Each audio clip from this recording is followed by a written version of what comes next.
Hey guys, Roger 5 here with episode number 16 of our by Leverkusen career mode on FIFA 22. We are kicking today's episode off with the transfer deadline day. 10 hours left to do any remaining business. And the first bit of business that we want to do is sort out that right back position. As we stated in the previous episode, I had a player in mind. That player, Serginho Dest, the American, 21 years old, playing for Barcelona right now. Barcelona are in a bit of debt. They're probably willing to sell some of their players to kind of help repay that debt that they're in. We're just helping them out, you know, being very nice, being very generous, giving them 35 million for the young American wingback, and that is where we're going to play. We're going to switch back to the 5 at the back system, or the 3 at the back with the wingbacks, but we're going to have wingers this time, and we're going to have 2 central midfielders, 2 wingers, and 1 striker. So it's going to be pretty similar to the one that Chelsea play. Obviously, Chelsea they're not really wingers with Chelsea, they're more attacking midfielders, but for us it's going to be wingers. We are going to quite swiftly negotiate the deal with Serginho Dest, and he does become a deadline day signing for ourselves. And I think we've spent the Florian Wirtz money absolutely brilliantly. You know, we've looked at situations and places in the team where we might need to change, where we might need to adjust and get better players, and we've done exactly that. You know, we needed some new attacking midfielders or attacking players to replace Wirtz and his output. That's fine, we've got that. We needed a new right back. We got that in Dest. Midfield, it's getting a bit old. Demabai was not the best last season. Obviously, he came into his own at the end of last season, but throughout he was a bit average. We've replaced him with Soslabai. He's come in, done brilliantly. So I think what we've done with the money and how we've spent it, I think we've done really, really well.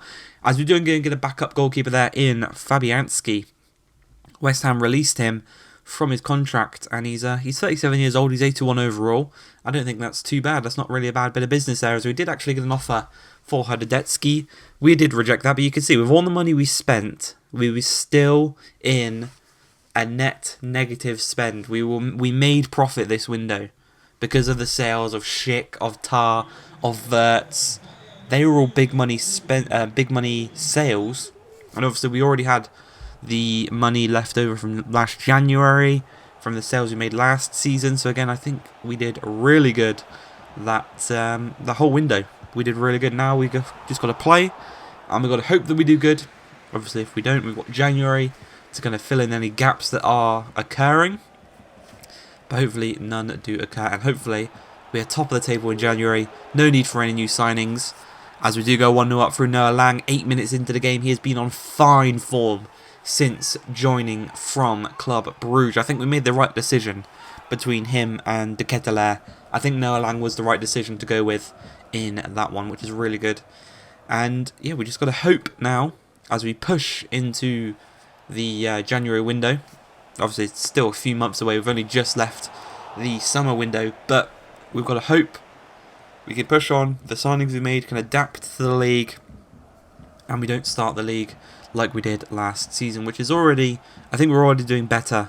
The 4 games in, I think this is game number 4. This might be game number, it might be 5, but game number 4, we are already doing better than last season. I can guarantee it. Just not even points wise, because I think points wise we are probably about the same, but on the pitch we are playing much better. And you can see 41 minutes into the game, bit of a struggle right now against Frankfurt. They obviously play a 3 at the back system as well, so it's kind of just coming up against each other, matching each other's systems. But we are going to come through here with Madueke as he cuts inside to a stronger left foot, but he curls it just a little bit too much to that back post, and we're really unfortunate there not to be 2-1 up going into half-time. But just 10 minutes after the half-time break, Noah Lang finds Soslabai across to Guimaraes in the midfield. Them two as a partnership have been brilliant, as Dest whips it across, chest down, and his fellow North American in Jonathan David couldn't quite bulge the back of the net. But we are creating chances, as sooner rather than later we should be ahead in this one. As Soslabai charges into the box, strikes it across goal, and again the Hungarian centre midfielder on the score sheet again.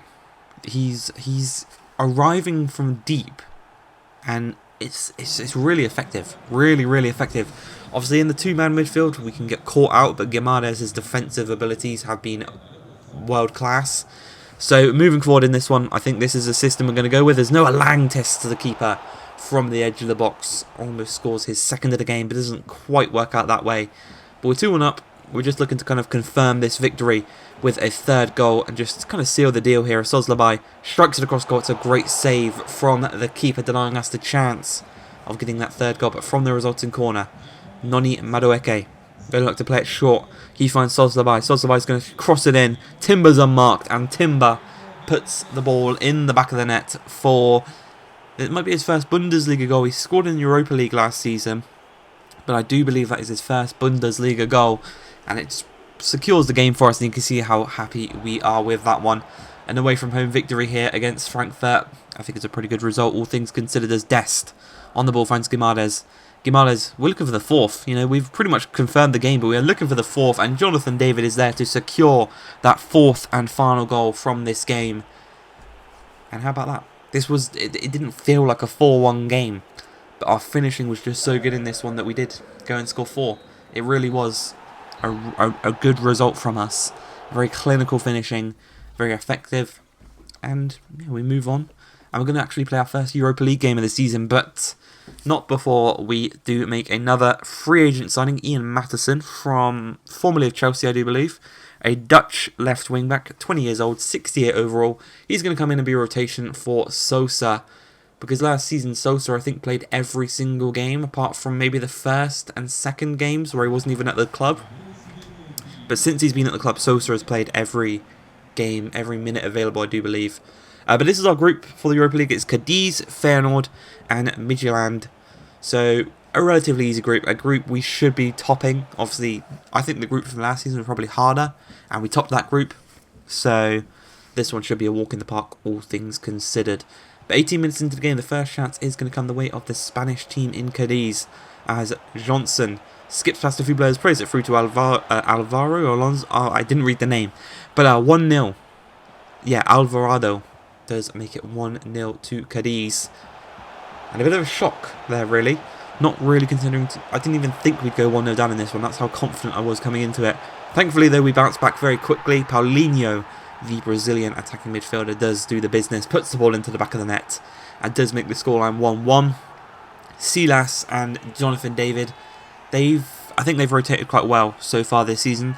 Obviously, sooner rather than later, one of them probably will become first team, and they will start kind of dominating and becoming that more first team figure, and that's absolutely fine. Because obviously Silas is good rotation, Jonathan David is good rotation. Whoever does lock down that first team position, they're going to be good enough, and the rotation is going to be brilliant as well. But Silas knocks the ball through to Henrik Mkhitaryan. Didn't start this game, he's only just come on. These are his first few touches of the ball, but he cuts past a few, strikes it across the goal on his left foot, and he continues where he's left off. Obviously, he's kind of dropped down now to a rotational player. He's getting a bit old. I think he's 33 or 34. So in the first team, he's not really going to get the most first team opportunities. But when he does come on, and if he does stuff like that, it's going to be brilliant rotation to have throughout the season. As again, Mkhitaryan on the ball. Again, charging down at the defence. They don't really know what to do as he lays it off to Silas. He's going to strike it across goal, and he gets his first goal in the Europa League this season. 3-1 is the score. And again, this didn't feel like a 3-1 kind of game. We played good, but I didn't think we played good enough for 3 goals. You probably saw the chances there that Cadiz actually had where we counter-attacked them for the Mkhitaryan goal. They had a lot of chances like that, and we got very, very fortunate. But the game does end 3-1. The episode does end with 2 victories out of 2. Hope you guys have enjoyed this one. If you have, please like, subscribe, and peace.